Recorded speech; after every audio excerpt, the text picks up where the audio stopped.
Magandang araw mga kapuso. Ito po ang mga ganap na dapat po natin abangan mamaya dito lamang po sa Lilet Matias, Attorney Atlo. Dahilan nga po sa pahayag ni Marites dito sa mga kapulisan ay nakalaya nga po si Lilet Matias dahil inuurong na nga ng korte ang kaso sa kanya dahil wala namang ebidensya at nakikita nga ni Abogado Alon na hindi guilty itong si Lilet. Ngunit si Ira ay hindi pa rin siya naniniwala na walang kasalanan si Lilet at medyo galit nga siya dito kay Attorney Alon dahil nga sa pagpayag nito na makalabas na si Lilet sa kulungan. Masaya nga po si Court at ang pamilya ni Lilet, lalo na si Ramir at Ses sa pagkalaya nito mga kapatid, at ipinangako nga niya na tutulungan niya ang mga nakasama niya sa bilangguan at masaya nga ang mga ito mga kapuso.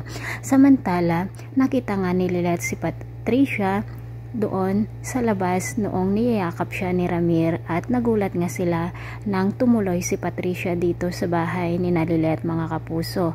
May tinatawagan naman itong si Evelyn na hinihingi ang kanyang pera dahil nga may nagbayad sa kanya upang idiin ang ating bida na si Lilet Matias, ngunit hindi na nga talaga ito ibibigay ang pera dahil nga nakalabas na si Lilet, kung kaya't magsasalita rin si Evelyn na binayaran lamang siya ni Patricia o kaya ni Lorena para nga magtestigo laban dito kay Lilet. Samantala hindi pa rin tinitigilan ng konsensya ni Ino dahil nga sa pagpaslang niya dito kay Attorney Meredith Simons, lalo pa nang makita nga niya ang video sa TikTok ng kanyang ex-girlfriend na sinasabi na dapat makulong si Ino dahil nga mamamatay tao ito at rapist.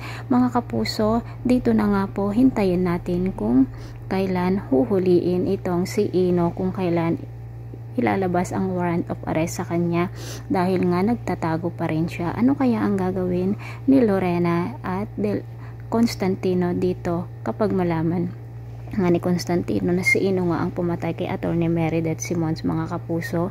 Totoo naman kaya na makikipag-ayos na si Patricia dito kay Lilet para makuha niya ang loob ni Ramir? Ito po ang mga dapat natin abangan. Maraming salamat po. Bye-bye.